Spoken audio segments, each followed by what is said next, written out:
Hi everyone, India news sports के इस digital platform पे आप सभी का स्वागत है। आपके साथ मैं हूँ प्रिया।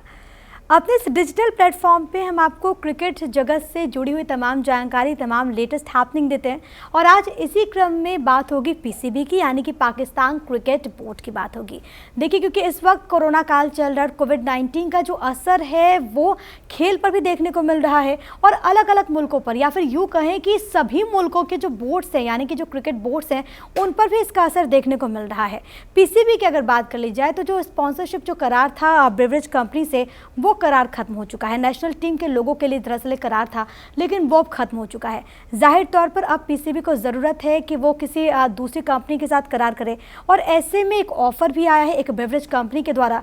लेकिन उस ऑफर्स में, यानी कि जो पहले की अगर बात कर ली जाए और उसके बाद की बात कर ली जाए, ज़मीन आसमान का अंतर है। पहले जो प्रतिशत ज़्यादा था वो प्रतिशत कम है और ये जानकारी निकलकर सामने आ रही है कि जो प्रस्तावित अमाउंट है, यानी कि जो रेट तय है, उससे 30 से 40% ये कम है। यानी कि आप अंदाज़ा लगाइए कि इससे कितना ज़्यादा नुकसान भी होगा पीसीबी को, क्योंकि इसके अलावा देखिए कोरोना काल चल रहा है, आर्थिक तौर पर भी बहुत सारी कंपनी जो हैं वो नुकसान में है। इस वजह से जाहिर सी बात है कि वो इतना एफर्ट नहीं कर पाएंगे और इसी वजह से दिक्कतें उनके साथ ही पेश आ रही है और इसी के वजह से उन्होंने इसे कम करने की बात कही है। लेकिन अब पीसीबी के पास विकल्प क्या बचता है, क्योंकि एकमात्र कंपनी है जिसके द्वारा ऑफर आया है और जो कि भी 35 से 40% कम रेट्स की बात कही गई है। एक अनुमान के मुताबिक जो स्पॉन्सरशिप्स होती है, जो कंपनीज जो होते हैं, जिनके करार होते हैं, उससे 75% जो प्लेयर्स हैं, जो खिलाड़ी हैं, जो कि खेलते हैं, उनको पेमेंट चली जाती है फ़ीस के तौर पर।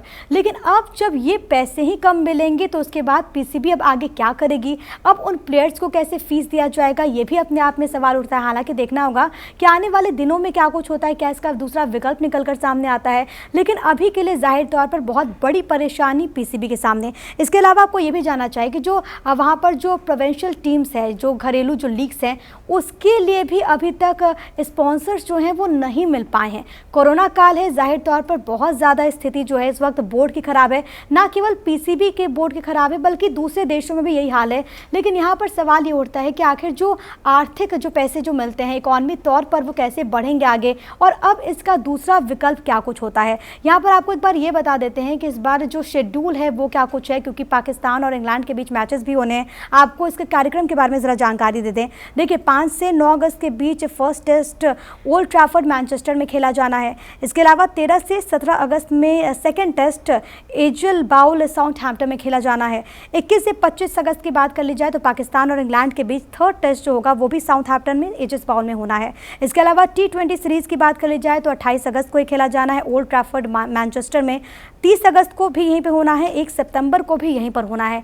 तो आप इसको लेकर क्या सोचते हैं, इस शेड्यूल को लेकर आप कितने एक्साइटेड है, साथ ही साथ जो पीसीबी के सामने चुनौती आ रही है उसको लेकर आप क्या कुछ सोचते हैं, ये बताना हमें मत भूलिए। कमेंट कीजिए, लाइक और शेयर ज़रूर कीजिए वीडियो को और चैनल को सब्सक्राइब ज़रूर करें। Bye bye.